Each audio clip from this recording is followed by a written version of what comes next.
everyone, how's it going? I'm Adam, welcome to Brixo Studios. Today we're looking at what I like to call the Holy Trinity. So we have the three sort of vignette builds that LEGO have been releasing for promos since 2019. So right at the back over there we have May the 4th 2019, which is the Battle of Hoth. And then we have the Force Friday 2019, Battle of Endor. And then right here we have the May the 4th 2020 Death Star 2 Battle.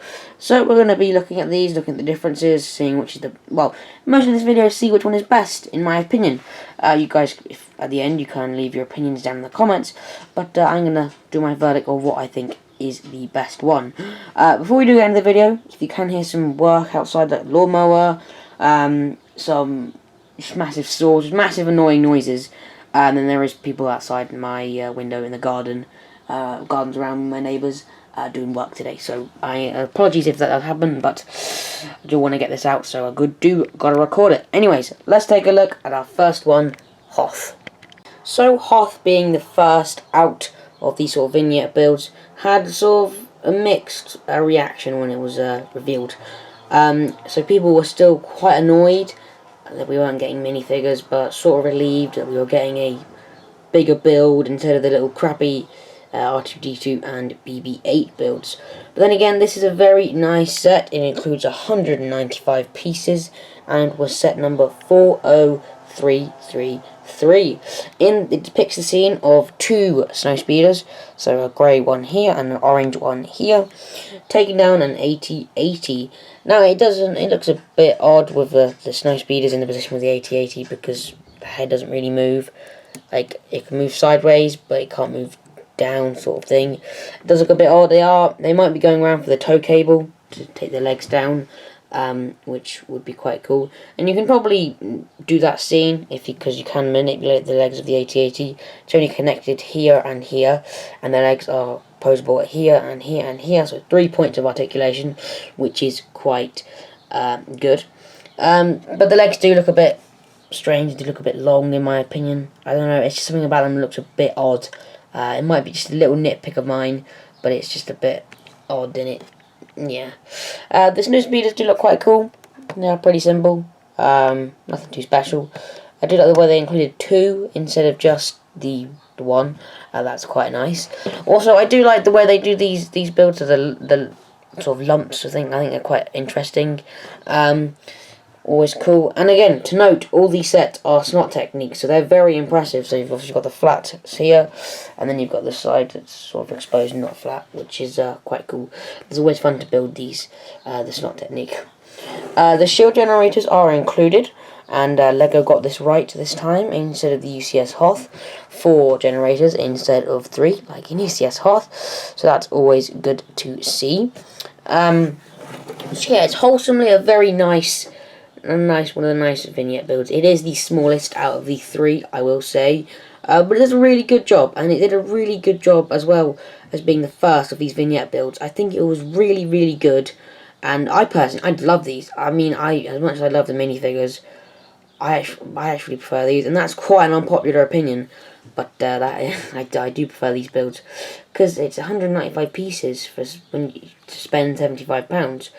Whereas the minifigures are just like 4 pieces, and as much as the minifigures are cool and rare, I do prefer these builds because they are quite good.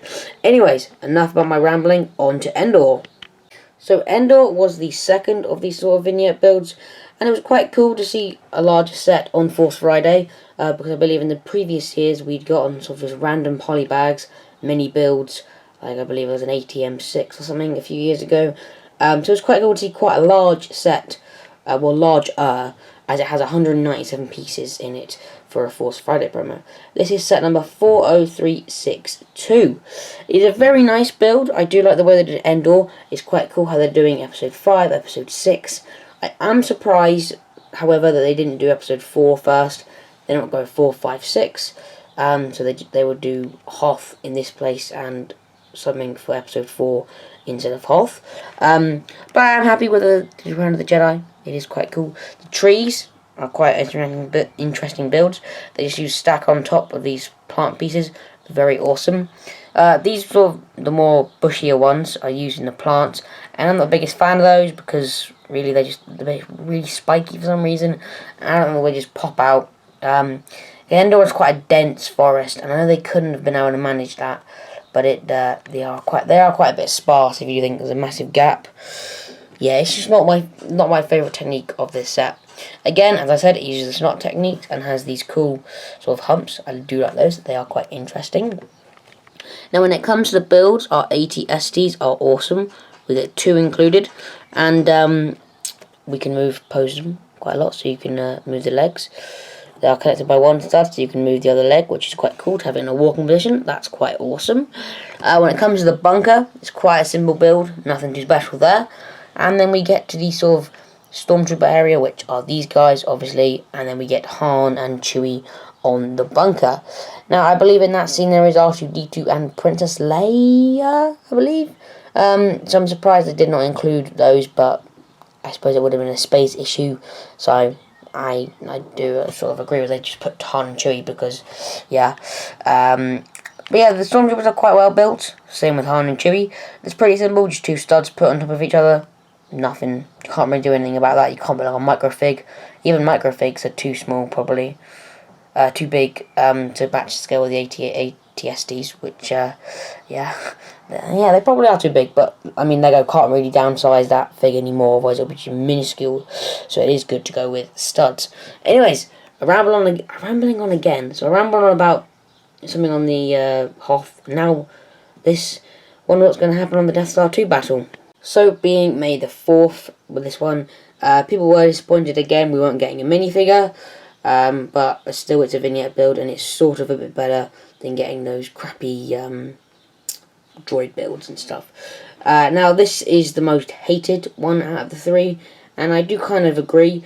I did keep mine. I mean, London Bridge Bricks and I believe Solar Brick Builder both sold theirs, which I do respect. I mean, if they didn't like it, they don't want it, they just wanted the A-Wing, that's fair enough. But I did keep mine. I did want to do a review on it for you guys, and I wanted to have all 3, so this one and Hoth. So let's get into the problems. We do get into the TIE Interceptor. Sorry about Endor in the background. The TIE Interceptor is abomination in my opinion. Like the wings just look really big and out of proportion to the cockpit, and it just doesn't look right at all. Yeah, it's just not the best build. It's not very good at all. The A-Wing is no better really. Those wings, they are 1x2 jumper plates. That is not an A-Wing. Wing is supposed to be smooth like that. Smooth. Now they did a better one for the Advent calendar a few years ago. I did research that, and it's horrible. And also the wings are only connected. If I just take it off quickly, it is quite weak connection. It's only one of those, but the wings are only connected at one point, so it's easily movable. So that's another bad point. And another point is, that's enough. I'm complaining about the builds because they are quite terrible if you do compare them. Again, the complaint is, why would you do another episode 6 vignette build? Because I mean, I know the A-Wing, the UCS A-Wing, the tie-in, that's pretty cool, but it goes 5, 6, 6. Why not do 5, 6, 4? I know it'll still be in the wrong order, but at least we'd have 4, 5, 6. It'd be better than having just a terrible one. They could have done some awesome stuff. They could have done Tatooine. They could have done Mos Eisley Cantina. Actually, no, that wouldn't have been the best thing. They could have done something cool from episode 4. Maybe the Yavin 4 or something. That would have been awesome. They could have done that. Yeah, that would have been awesome. But they did a space battle. Also, with the greebling on this, I do feel like they were a bit lazy at times, especially with these. So this masonry brick and then the aircraft wing pieces. Those are trying to fill space. Same with those. Those are trying to fill space. Look, there's a massive one there.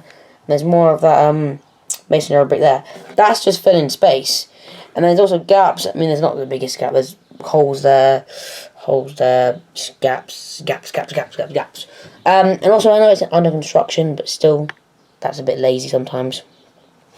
One thing I do like is the way they included the red bricks here to show it's under construction. I do like that quite a lot. They did include one turret, which is actually quite a nice build. Then they've got 3 that are unfinished. Now it's quite interesting. I mean, I would have put I would have put this one personally as being built like that. So you'd have two built, two not built. I think it'd be quite cool. But yeah, this is the. I'm gonna say this already. This is the worst out of the three. I'm already gonna say that is the worst.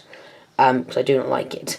But anyways, now you know this one's the worst. On to the final verdict. So now we come to the final verdict. As you already know, this guy is in last place, as he's absolutely blooming terrible. Yeah, now it's between these two. And I do want to point something out before I do get into it. It might have been the way I've built it, I might have done something wrong. But if you do look, so there's a plate on the end, so there's a flat plate here. And on the hearth, it faces this way, so that way. And on the end door and Death Star 2 battle, it faces that way. So it might have been the way I've built it, but if it's not, then that's a bit odd why they did this one this way and this one facing that way. That probably is the way I've built it. But anyway, I just wanted to point that out. Anyways, it is between these two. So you are dead to me. You go away. No one likes you. Yeah, between these two. They both have their strong suits, and they both have my little nitpicks about them. Endor being one of those little bushes, and the AT-AT having those funny legs.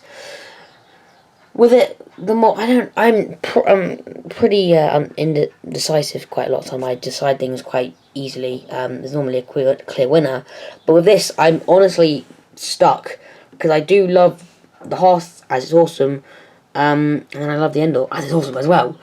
But I think I'm gonna go with the one that is cooler, and it's gotta be Hoth. It's gotta be Hoth. I do love it a lot. I think it's awesome. The snow speeders and the AT-AT. The AT-AT's legs may be weird, but I can get over that. Whereas with the Endor, like those plants, like I don't know. It's sort of a really dumb thing to nitpick on.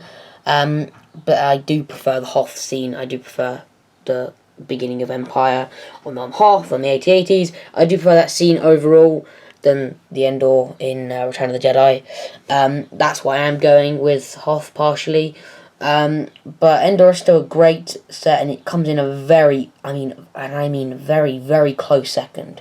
But this guy, he's like miles off second place, like terrible. Fix that tie, fix that A-wing, fix this whole thing. Just get rid of it. Just poof it.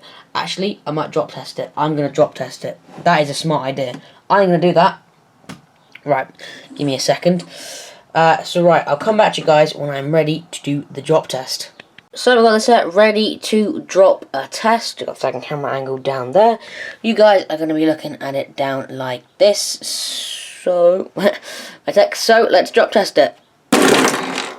Boom! Boom goes the dynamite.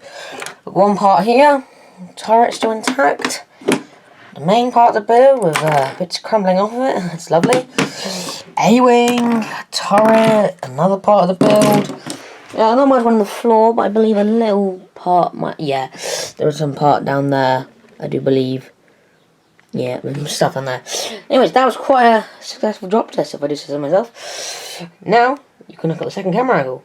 Yeah. Boom! Boom goes the dynamite. So that was quite a cool drop test.